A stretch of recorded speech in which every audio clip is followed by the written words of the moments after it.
Hello दोस्तों, स्वागत है आपको अपने यूट्यूब चैनल स्टडी की 98 में। दोस्तों आज जो है हम लोग रेलवे आरआरबी एनटीपीसी और ग्रुप डी का सेट करेंगे और वो साइंस का सेट होगा। तो चलिए शुरू करते हैं। तो पहला क्वेश्चन कुछ इस प्रकार से है, निम्नलिखित में से किस एक पदार्थ का उपयोग रंगाई तथा चर्म उद्योग में रंग रंग बंधक के रूप में किया जाता है। तो ये जो है आपका ऑप्शन नंबर इसका ये जो है डी करेक्ट आंसर हो जाएगा, मैग्नीशियम सल्फेट। मैग्नीशियम सल्फेट का जो है रंगाई एवं चर्म उद्योग में इसका जो है उपयोग करते हैं। और आपको याद रखना है कि मैग्नीशियम सल्फेट जो है इसका उपयोग जो है दंत मंजन एवं जिप्सम लबन में भी इसका उपयोग करते हैं। तो इस प्रश्न का जो है correct answer option number D हो जाएगा। नेक्स्ट क्वेश्चन है, निम्नलिखित में से किस एक के द्वारा बहुत पुराने लिखित पदार्थ का जो सरलता से पठनीय ना हो पढ़ा जा सकता है। तो ये आपका एक्स किरण है जिसके द्वारा पढ़ा जा सकता है। तो ऑप्शन नंबर बी जो है इस प्रश्न का सही आंसर हो जाएगा। और आपको याद रखना है कि एक्स किरण जो है इसका खोज जो है रॉन्जन के द्वारा किया गया था। इसका जो है खोज रॉन्जन के द्वारा किया गया था। और इसकी अगर हम तरंग की बात करें, एक्सरे का अगर तरंग की हम बात करें तो 10⁻⁻10 मीटर टू जो है इसका होता है 10⁻⁻8 मीटर होता है। इसको भी आप याद रखेंगे। नेक्स्ट क्वेश्चन है 3 नंबर, निम्नलिखित में से किस एक पेट्रोलियम शोधन संयंत्र का उत्पाद का जो है क्वथनांक जो है न्यूनतम होता है। तो आपको याद रखना है कि ये जो गैसोलीन जो है इसका उत्पाद जो है न्यूनतम, इसका जो क्वथनांक न्यूनतम होता है। तो इस प्रश्न का जो है correct answer option number C हो जाएगा। नेक्स्ट क्वेश्चन है, निम्नलिखित में से कौन सा एक वायुमंडलीय ओजोन गैस से समृद्ध है। तो इस प्रश्न का जो है correct answer option number A हो जाएगा, मध्यमंडल। और आपको याद रखना है कि ओजोन मंडल जो है वो पराबैंगनी किरण को जो है अवशोषित करता है, यानी कि वो जो है रोकता है। तो इस प्रश्न का जो है correct answer option number A हो जाएगा। नेक्स्ट क्वेश्चन है, निम्नलिखित में से कौन सा एक मृत जीवी जीवाणु है जो मृदा में नाइट्रोजन यौगीकरण में सहायक होता है। तो इस प्रश्न का जो है करेक्ट आंसर ए हो जाएगा, ये जो टोबो जो बेटर है ये जो है मृत जीवाणु है। और मृत जीवाणु है और जो मृदा में नाइट्रोजन यौगीकरण में सहायक होता है। तो इस प्रश्न का ऑप्शन नंबर ए जो है ये करेक्ट आंसर हो जाएगा।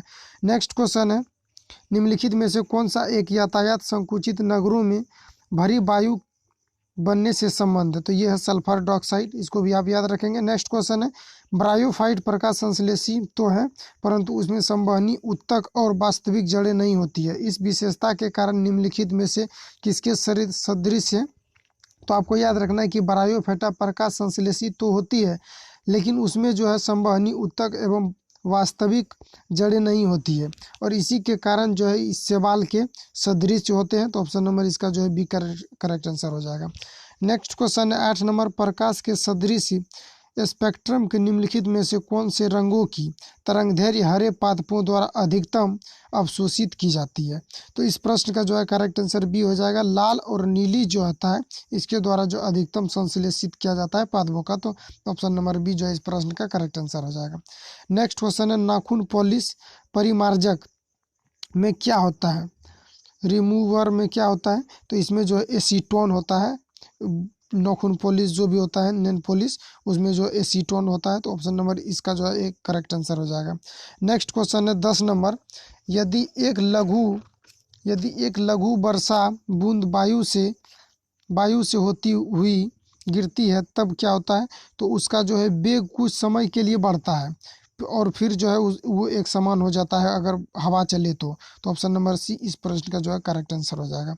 नेक्स्ट क्वेश्चन है, टेलीविजन संकेत सामान्यतः कुछ दूरी के पश्चात निम्नलिखित में से किसके कारण प्राप्त नहीं हो पाता है। तो आपको याद रखना है कि ये पृथ्वी के जब वक्रता त्रिज्या होता है इसके कारण जब कुछ हम लोग डिस्टेंस कवर करते हैं तो वो जो है कटने लगता है। तो ये पृथ्वी के वक्रता त्रिज्या के कारण। तो ऑप्शन नंबर इस प्रश्न का जो है करेक्ट आंसर ए हो जाएगा। नेक्स्ट क्वेश्चन है, निम्नलिखित में से कौन सा एक माध्यम परास का पृथ्वी से वायु में प्रहार करने का जो प्रेक्षपात्र है। तो ये आपको याद रखना है कि ये है आकाश। ऑप्शन नंबर डी इस प्रश्न का जो है करेक्ट आंसर हो जाएगा। नेक्स्ट क्वेश्चन है, सूची 1 को 2 से मिलान करना है कि कौन सा जो है किसका केमिकल नाम है। तो विटामिन ए का जो है इसका होता है रेटिनॉल। तो ऑप्शन नंबर ये जो है 2 से मैच कर जाएगा। और विटामिन बी का जो है इसका होता है केमिकल नाम होता है आपका थायमिन। तो ये जो है बी का इस प्रश्न का वो हो जाएगा। और विटामिन सी का होता है अस्कर्बी, तो ये यहाँ पर आ जाएगा। और विटामिन ई का जो होता है वो होता है टोकोफेरल। तो इस प्रश्न का जो ये हो जाएगा। तो ऑप्शन नंबर ए के लिए कौन सा है 2, तो एक के लिए कौन सा होना चाहिए 2, तो इसमें तो 4 दिया हुआ है तो ये कट गया, ऑप्शन नंबर 1 गलत हो गया। ऑप्शन नंबर बी में अगर हम चेक करें तो इसमें 2 दिया है, फिर बी को हम कहाँ पर मिलाए हैं, तो बी को ए से मिलाए हैं, तो इसमें देखिए बी को ए दिया हुआ है, ये देखिए ए नहीं दिया हुआ है, बी को यहाँ 3 दिया हुआ है, तो ऑप्शन नंबर ये भी कट गया। और चूंकि ए को हम 2 से मिलाएं तो यहाँ भी 2 होना चाहिए, तो यहाँ 4 दिया हुआ है, ये भी गलत हो गया। यहाँ देखिए 2 और 1 मैच कर रहा है, लास्ट में जो बचेगा वही सही होगा, तो फिर भी हम चेक करते हैं। उसके बाद दिया हुआ है विटामिन सी, विटामिन सी को किससे मिला है, तो 3 से मिला है, तो यहाँ देखिए विटामिन सी का 3 दिया हुआ है। और ये विटामिन ई जो है इसका टोकोफेरल 4 से, तो 4 इस प्रश्न का करेक्ट आंसर डी हो जाएगा। नेक्स्ट क्वेश्चन है, महिला में प्रायः कमी पाई जाती है, यानी कि जो भी महिलाएं, जो गर्भवती महिलाएं होती है उसमें प्राय आयरन की कमी पाई जाती है, इसमें लिखा हुआ नहीं है, फिर भी आपको जो है अपने से समझना है, तो ऑप्शन नंबर ये जो है 20% का करेक्ट आंसर हो जाएगा। बस आज यहीं तक थे, थैंक यू फॉर वॉचिंग, मिलते हैं नेक्स्ट वीडियो के साथ।